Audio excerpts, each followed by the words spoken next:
toute gloire, toute puissance ne revient qu'au Père. Et tout honneur, toute sagesse, toute forme de reconnaissance ne revient qu'au Père. Hein. Toute connaissance, ainsi de suite, ne revient qu'au Père. Là, je vais parler de Genèse.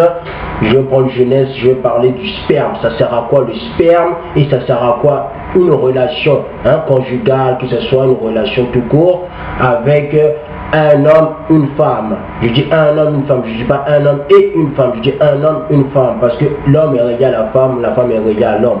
Hein? L'homme ne peut pas vivre sans la femme ne peut pas vivre sans l'homme. D'accord? Donc je vais commencer, je prends Genèse 2, 21, 25. Genèse 2, 21, 25 dit: alors l'Éternel Zambi fit tomber un profond sommeil sur l'homme qui s'endormit près une de ses côtes et referma la chair à sa place. L'Éternel Zambi forma une femme à partir d'un côte qu'il avait prise à l'homme et l'amena vers l'homme. L'homme dit: voici cette femme qui est faite de mes os et de la même chair que moi. On l'appellera femme parce qu'elle a été tirée de l'homme. C'est pourquoi l'homme quittera son père et sa mère, s'attachera à sa femme et ils ne feront qu'un.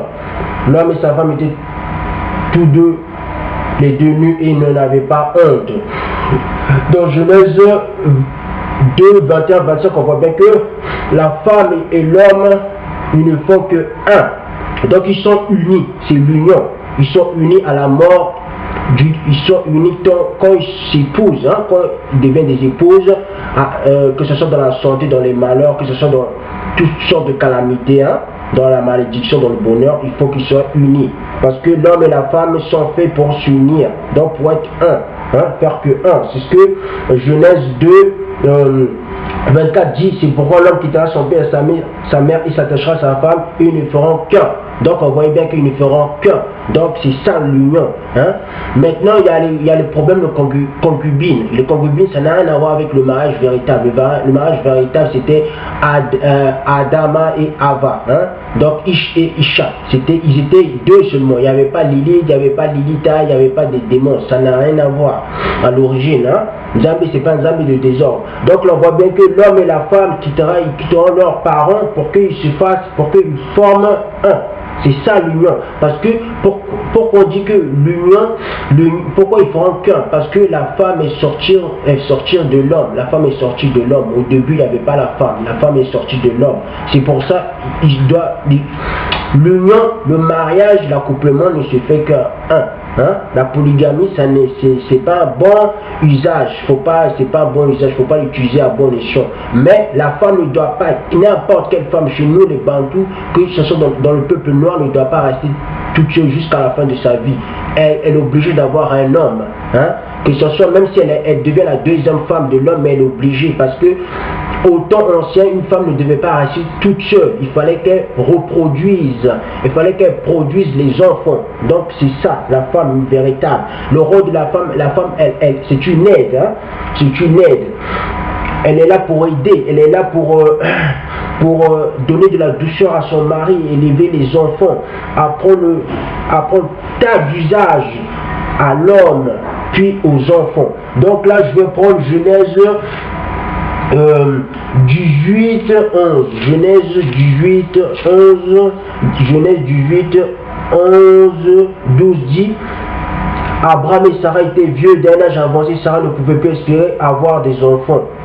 Elle rit en elle-même en disant: maintenant que je suis usée, aurais-je encore des désirs? Mon chef aussi est vieux. Donc là, on voit bien que le mot chef, déjà, ça n'a rien à voir avec une Zambi, ça n'a rien à voir avec, comme les gens aiment dire, Dieu. Ça n'a rien à voir, c'est pas la même chose, ce ne sont pas les mêmes explications. Donc là, on voyait bien que dans Genèse 18, 11, 12, là on disait que quand les anges lui avaient expliqué qu'elle aurait un enfant, elle disait: mais moi avec mon âge j'aurais plus de désir, donc le désir d'avoir des relations, voilà, les relations n'étaient plus comme auparavant, n'étaient plus, comment je peux dire, vigoureux, n'étaient plus dynamiques comme avant. Plus avec l'âge, plus on vit, et plus on avance avec l'âge, plus les organes du corps vieillissent, c'est ça. On se décompose avec le temps, parce que le temps vieillit aussi. C'est ce qui est écrit dans 4 Esdras. Hein? Le temps vieillit.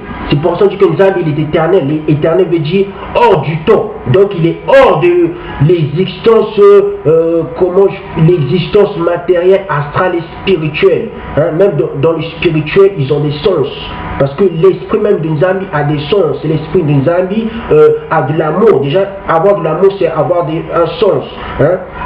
L'esprit a l'esprit de Nzambi par le bien de Christ, profère des paroles. Donc c'est déjà, ça a déjà un sens. Hein? Mais au-delà de l'esprit, c'est ce qu'on appelle hors du temps. Donc là, on voit bien qu'elle disait, mais elle riait parce qu'elle disait, comment ça se fait, moi j'aurai un enfant sachant que je suis usé, que les désirs d'avant ne sont plus les mêmes désirs de ma jeunesse. Hein? Puis elle disait, mon chef est vieux, parce qu'avec l'âge, on n'a plus les mêmes intensités comment je peux dire, de s'accoupler, de s'unir. Hein? Donc là, je vais toujours continuer. Je prends Genèse 16, 1, 6. Genèse 16, 1, 6 dit, Saraï, la femme d'Abraham, ne lui avait pas donné d'enfant, mais elle avait une servante égyptienne du nom d'Agar. Saraï dit à Abraham, voici que l'Éternel m'a rendu stérile, aie des relations avec ma servante, peut-être aurais-je par elle des enfants. Abraham écouta Saraï. Alors Saraï, la femme d'Abraham, prit l'égyptienne Agar qui était sa servante et elle la donna pour femme à son mari Abraham. 10 ans après l'installation d'Abraham dans le pays de Canaan, il eut des relations avec Agar et celle-ci tomba enceinte. Quand elle se vit enceinte, elle regarda sa chef avec mépris. Saraï dit à Abraham, l'injure qui m'est faite retombe sur toi. C'est moi qui ai mis ma servante dans tes bras. Mais quand elle a vu qu'elle était enceinte, elle m'a regardé avec mépris. Que l'Éternel soit juge entre toi et moi. Abraham répondit à Saraï, ta servante est ton pouvoir. Traite-la comme tu le jugeras bon. Alors Saraï maltraita Agar de sorte que celle-ci s'en fout loin d'elle. Donc là on voit bien que au temps ancien, même au début avec Saraï la princesse, elle n'aimait pas, on peut, même si Agar c'était sa servante, elle n'aimait pas avoir une concubine, donc une rivale, parce qu'une concubine en fin de compte c'est une rivale. On ne veut pas s'écrire dans Samuel, c'est une rivale. Hein? Donc elle ne voulait pas avoir une rivale en face d'elle, elle voulait tout seul. C'est ça, la femme à l'origine, la femme elle est faite pour avoir un seul mari. Vous voyez bien, parce que la femme elle a plus d'amour. Hein? Elle a plus d'amour par rapport à son mari. Elle préfère avoir un mari que d'avoir plusieurs maris. Donc c'est du désordre parce que l'homme a été créé en premier. Et elle, la femme, elle a des désirs dès sa naissance, dès qu'elle sort du ventre de sa mère, hein, avec le temps grandissant, elle a des désirs d'avoir des enfants. Parce que c'est une matrice. Elle est faite en premier pour avoir des enfants, avant qu'elle soit l'aide de l'homme. Elle est faite pour avoir des enfants. C'est elle qui tient la vie dans son corps. Quand j'ai la vie, je ne parle pas de la vie même à l'origine, la vie corporelle, mais c'est elle qui porte l'enfant. Donc elle est là pour, c'est une matrice, elle est là pour couvrir l'enfant, elle est là pour envelopper l'enfant d'amour. C'est pour ça que la plupart des hommes aiment beaucoup leur mère, parce que il y a quelque chose qui se passe dans le corps de la femme quand l'homme introduit son sperme, quand l'homme introduit cette matrix de la vie, hein? Cette procréation de la vie. Le sperme, c'est la vie, le sperme. Donc c'est pour ça dans Genèse 16, 1,6, on voit bien que Saraï voulait avoir des enfants à tout prix. On voulait avoir des enfants, elle a désobéi, elle a fait une chose qu'il ne fallait pas faire. Hein? Parce que l'amour, l'union, je peux dire l'accouplement, le mariage, c'est quand tu t'accouples, quand tu as des relations avec ton mari. Là, tu te maries directement. Le mariage, il est spirituel, c'est pour ça. Parce que quand tu t'accouples avec ton mari, il y a le corps et l'esprit qui s'unissent. Hein? C'est ça la fusion. La fusion spirituelle et la fusion matérielle et astrale. Parce que tout est lié. Donc, c'est pour ça que je dis que quand tu te maries, il faut te marier une fois bonne pour toutes.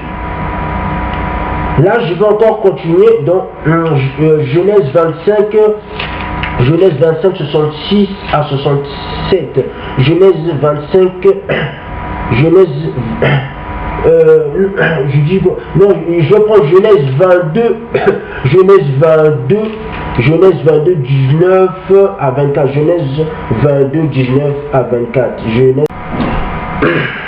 Donc là, je vais prendre maintenant Genèse 22, du 19 jusqu'à 24. Ça dit, hein?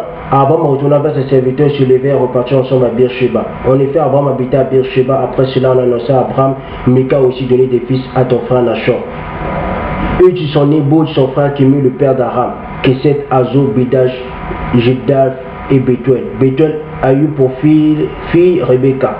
Voilà les 8 filles que Mika a données à Nachor, le frère d'Abraham. Sa concubine appelée Rema a aussi mis au monde Tebash, Kaham, Tahash et Maïka.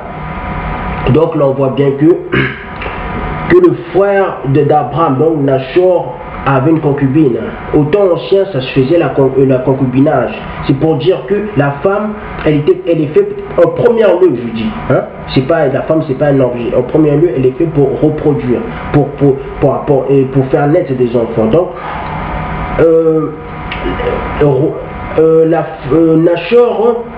Nachor avec sa concubine est obligée d'être la deuxième femme, parce que la femme, elle a besoin d'apporter naissance, d'apporter des naissances. Hein?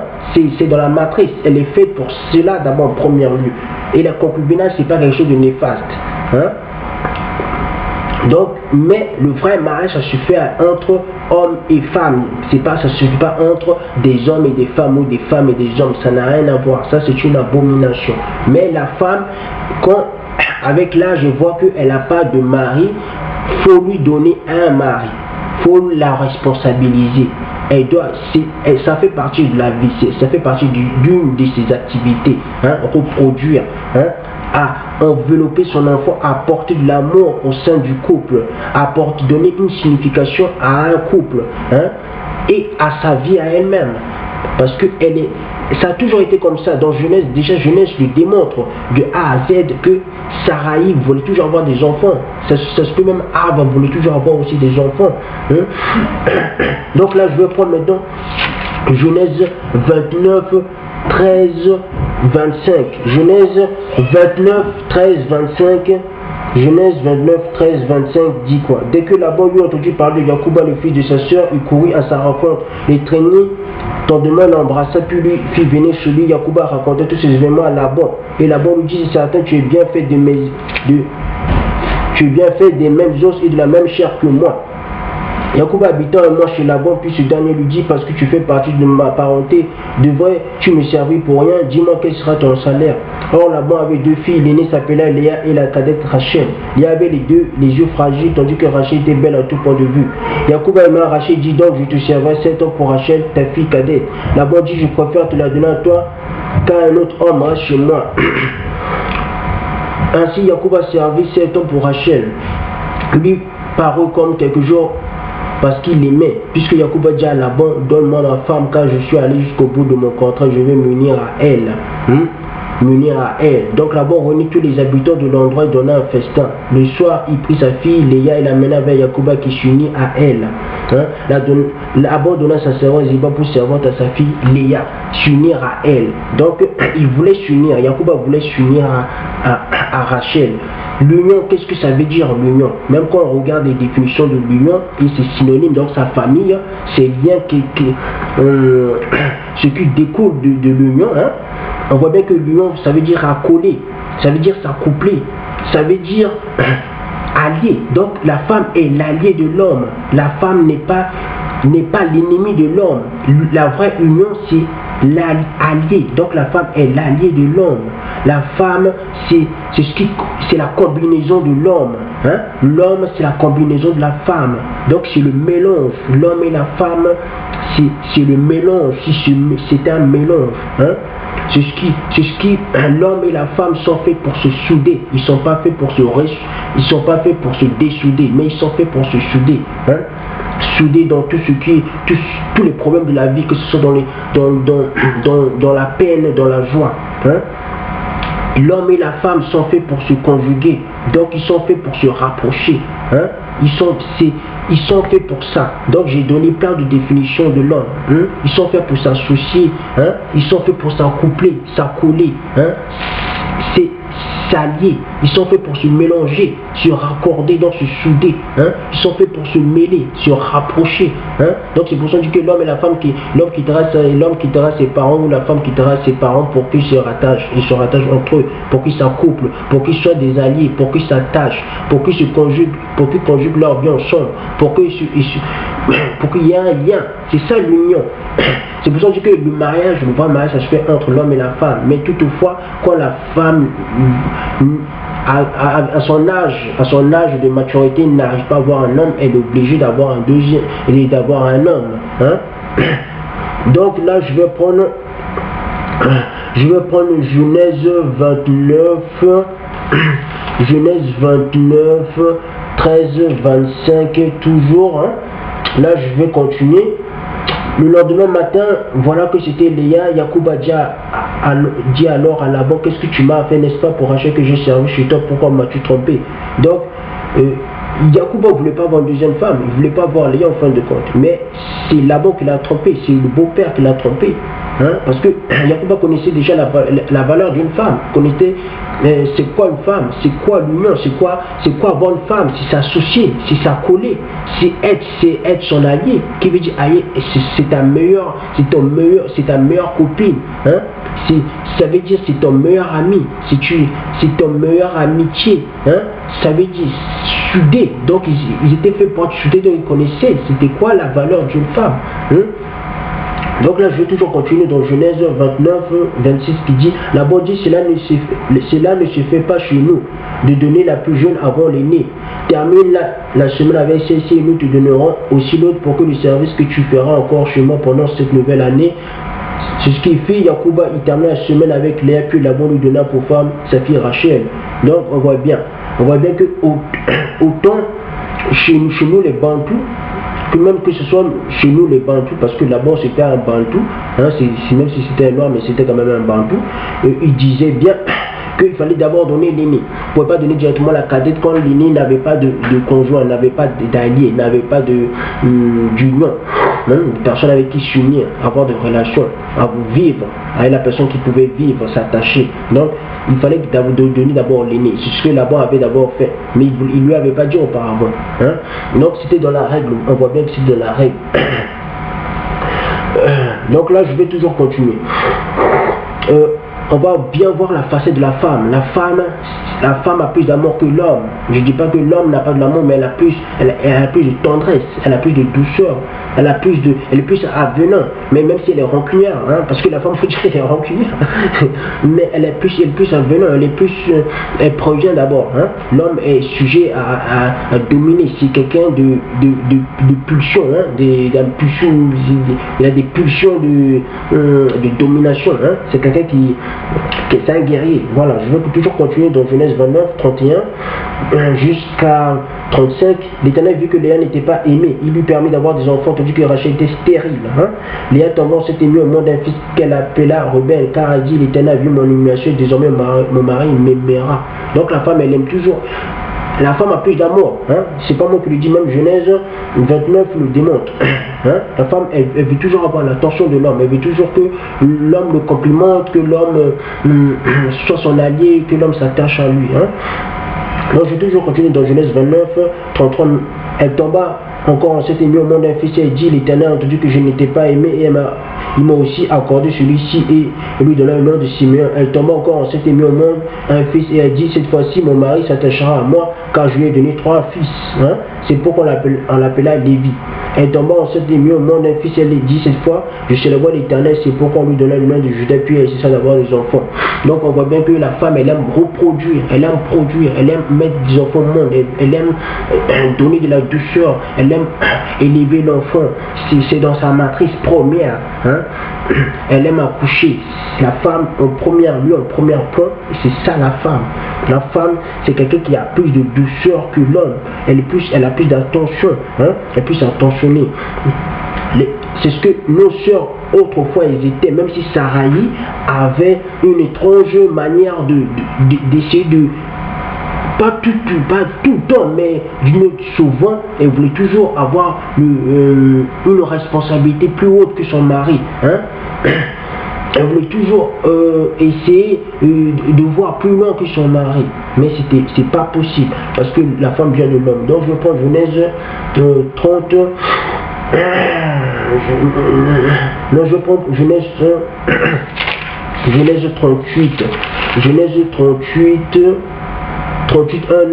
1, Genèse 38, 1 jusqu'à 9, qui dit: à cette époque-là, Judas s'éloigna de ses frères et se retira chez un homme d'Adulam appelé Ira. Là, il vit la fille d'un Cananéen du nom de Choua. Il a pris pour femme et eut des relations avec elle. Elle tomba enceinte et lui au nom d'un fils qu'elle appela Er. Elle tomba enceinte donnant une naissance à un fils qu'elle appela Onan. Elle eut de nouveau au nom d'un fils qu'elle appela Shelah. Judas était à Xizib quand elle lui donna naissance. Judas prit pour Er, son fils aîné, une femme du nom de Tamar. Er, le fils aîné de Judas, était méchant aux yeux de l'Éternel, celui-ci le fit mourir. Et alors Judas dit à Onan: unis-toi à la femme de ton frère, remplis tes devoirs de beau-frère, et donne une descendance à ton frère. Sachant que cette descendance ne serait pas pour lui, Onan perdait sa sémence par terre lorsqu'il devait avoir des relations avec sa belle-sœur afin de ne pas donner de descendance à son frère. Donc l'on voit bien que Onan, il perdait sa sémence. Sa sémence, c'est quoi? La sémence, c'est la vie en fin de compte, c'est le sperme. C'est le sperme. Quand l'homme s'accouple avec une femme, s'unit avec une femme et des relations avec elle, il donne une sémence à la femme. Donc il donne un pouvoir matériel à la femme. C'est pour ça que dans la loi que l'homme, les enfants doivent respecter leur père et leur mère parce que c'est eux leur créateur, parce que c'est l'homme, en fin de compte, matériellement on voit bien que c'est l'homme qui donne, l'homme et la femme, hein, c'est l'homme qui donne vie, c'est l'homme qui donne la sémence, qui donne le pouvoir à la femme de donner naissance, donc de leur donner une descendance, parce que la vie, si on voit bien la définition de la vie, les synonymes, si on voit bien la vie, son descendance, son destinée, la vie, on ne peut pas la décrire parce que la vie, elle est faite de descendance, elle est faite d'ascendance, elle est faite de descendance, hein, elle est faite d'activité. C'est ça la vie. La vie, elle englobe plein de choses, mais la vie première, c'est d'abord l'amour. Il faut avoir de l'amour. Et il faut avoir une descendance, il faut avoir une ascendance, il faut reproduire. C'est ça la vie. Il faut avoir des activités parce que sans activité, on est mort. On n'est pas en mouvement. Hein? Donc voilà, le sperme c'est la sémence, hein? C'est ce qui est écrit dans Genèse 38, 1, 9. Le sperme sert à donner une vie, à donner la vie à la femme, puis la femme est fait naître, hein? C'est pour ça qu'on dit que le mariage, hein, c'est quelque chose de précieux, hein? Les gens qui font de la pornographie, ils ne connaissent pas la valeur de la sémence, donc du sperme qui jette par terre ou des spermes qui jettent au visage des femmes, parce que les spermes qui jettent de la vie, et c'est une abomination devant Nzambi, hein? C'est ce qui est écrit dans Genèse 38 qui dit: sachant que cette descendance ne sera pas pour lui, Onan perdait sa sémence par terre lorsqu'il devait avoir des relations avec sa belle-sœur afin de ne pas donner cette descendance à son frère, hein? Et Nzambi n'aimait pas ça parce qu'il jetait de la vie, hein? Il jetait de la vie. Le sperme, c'est la vie, si on voit bien. C'est quelque chose de matériel et de conscience, c'est spirituel, hein? Donc c'est pour ça que la femme a une importance dans ce monde. Sans homme, il n'y a pas de, et sans femme, sans homme, il n'y a pas de femme, hein? Et la femme, elle doit respecter son mari, elle doit comprendre, hein? Comprendre son mari, elle ne doit pas être autoritaire par rapport à son mari parce que c'est l'homme qui est en premier là. Elle doit respecter son mari comme Sarah faisait avant en disant chef, mais c'est pas une obligation de dire chef, mais c'était pour donner de la valeur, pour bien comprendre que chacun devait rester à sa place, hein? L'autorité ne vient pas de la femme, l'autorité c'est pour l'homme, hein? La femme, elle est faite pour apporter de l'attention, de la douceur, élever les enfants, et apporter de l'éthique, hein? La femme, c'est ça le rôle de la femme. Elle est faite pour aider, ça doit être une aide. Elle est faite pour faire que la famille soit soudée, l'homme aussi, parce que vice versa, le vrai mariage c'est quand l'homme et la femme sont soudés, et c'est quand ils s'unissent C'est quand l'union, c'est le mariage, c'est quand ils s'accouplent. Le vrai mariage et un vrai couple, c'est ça la vraie définition du vrai couple. Donc, toute gloire, toute puissance ne revient qu'au Père.